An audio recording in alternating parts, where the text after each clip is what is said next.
Patricia's eyes lit up. She had known that Chad came from wealth, but she hadn't realized just how much. The employee, on the other hand, seemed unimpressed. "Sir, I am sorry. I cannot help you. Perhaps your family's influence can help you in the matter." Chad had no other choice now. He braced himself and picked up the phone to call his father. Edward Manson listened quietly to his son explaining the situation before calmly replying. "Yes, I am familiar with Atlantic Investment. While I have not met the CEO personally, I do know who he is, but listen, Chad, I suggest that you walk away from this. For your own good and for the sake of our family." With that, Edward hung up the phone. Chad was stunned. His father seemed to think that the solution was a lot more complicated than a group of old people being cheated out of their savings. Was he right? The group drew nearer to Chad. Everyone seemed to have a question. "What did he say, Chad? Do you know the name of the CEO yet? Your family is so connected, you must know who he is." He faced a tough choice. He had already told the group he would help, but his father had strongly suggested in no uncertain terms that he drop it immediately. What could he do? If he stepped away now, he was sure to lose face in front of Patricia and Chase. Would it get back to Celia? He took a deep breath and made his decision. He would lie. Plus, no one would question a con artist CEO choosing to not confront the people he swindled. He turned to Patricia and lied. "I have just asked my father to place a call to the CEO. He is on his way here now." "Oh, Chad, darling, that's wonderful news. Thank you," replied a now very happy Patricia. She grabbed Chad's hand. The group was also overjoyed. "I told you Chad could do it," someone said. Several feet away, Chase stood alone and watched in silence as everything unfolded. He couldn't help but smile. Chad certainly was charismatic and wealthy, but he didn't have the stomach to deal with a financial scam of this magnitude, or with a player as powerful as the CEO of Atlantic Investment. The more Chad extended himself now, the greater his failure would be. "This is going to be good," he chuckled to himself. Only a few short minutes later, Jerry's car pulled up to the curb. As he watched the CEO of Atlantic Investment pull up in front of the building, Chad began to panic. How had he known to come to the offices? Chad hadn't even called him. Even his own father had warned him not to get involved. So what exactly was going on? The group of protesters were watching Chad's every move.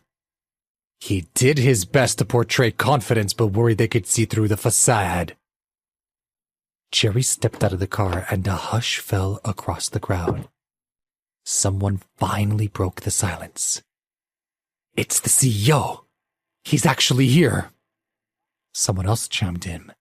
"I knew Chad could do it. With just a phone call, the CEO is here." Then all at once everyone ran over to Chad to offer their thanks. Patricia marveled at the success of her good idea. She knew he had been the right person to call in a situation like this, and she thanked the heavens he had proved her right. As for Chad, he was still very puzzled. How was the CEO even here? Who had called him? He scanned the crowd in a cold sweat until his eyes met Chase's, who was leaning against a concrete post and smiling gleefully. No. Could it be? Thought Chad. Had Chase called the CEO? He tried to push the thought from his mind. It was impossible. At this very moment, Jerry walked over to Chad and the group of eager protesters. "I heard you were all asking for me. I'm Mr. Evans, the CEO. What's the cause for all of this commotion?" The group began to shout, "Mr. Evans, we demand you return the money that our company stole from us. Where have you been? Where's your office staff? We want our money." Confronted with such open hostility, Jerry became uneasy. He needed to say the right thing, otherwise Chuck had warned him that he'd upset Chase. Although right now he was also worried about what this enraged mob of old people might do to him, he needed to restore some calm. "Don't worry, friends," he began. "You have not lost any of your money. Atlantic Investment is not a company that cheats its investors. There is a simple explanation for this misunderstanding. I had to leave town for a business meeting and only flew back this morning. We took the opportunity to remodel some of the offices while I was away, which is why they appear empty." Jerry could see that his audience was buying the explanation. He could hear sighs of relief and watched as people even began to cry with happiness. One of the protesters stepped forward, quieted the crowd, and addressed Patricia, who was currently clinging onto Chad's arm as if without it she wouldn't be able to stand.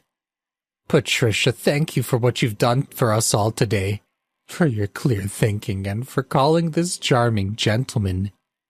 Watching the group fawn over Chad, Jerry wrongly assumed that this was the man he had been sent here to placate.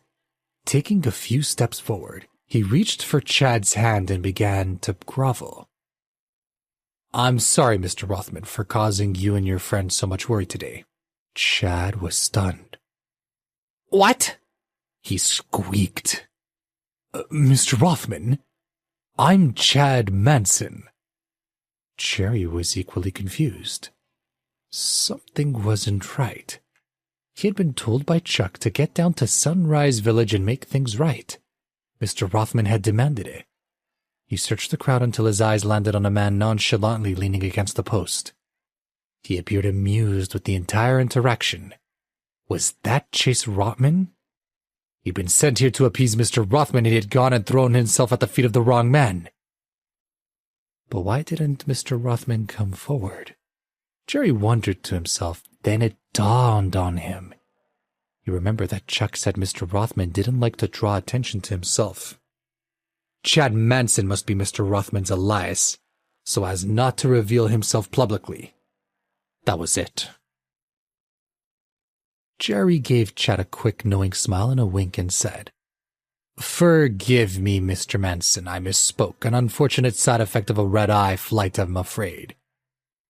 Chad was relieved, but unsure as to why the CEO had even known Chase's name in the first place. Had this Jerry been looking for Chase all along? Furthermore, Chad's father had warned him not to get involved with the CEO, that he wasn't someone to trifle with. So why was Jerry now showing Chad respect when it should have been the other way around? He shook his head in confusion, but there was no time to waste. With everyone watching, he needed to keep up appearances. Chad finally responded, "It's all right. Everyone makes mistakes. Just don't let it happen again, okay?" "Yes, sir," replied Jerry. Chad continued, "And please do see that these good people get their money back right away."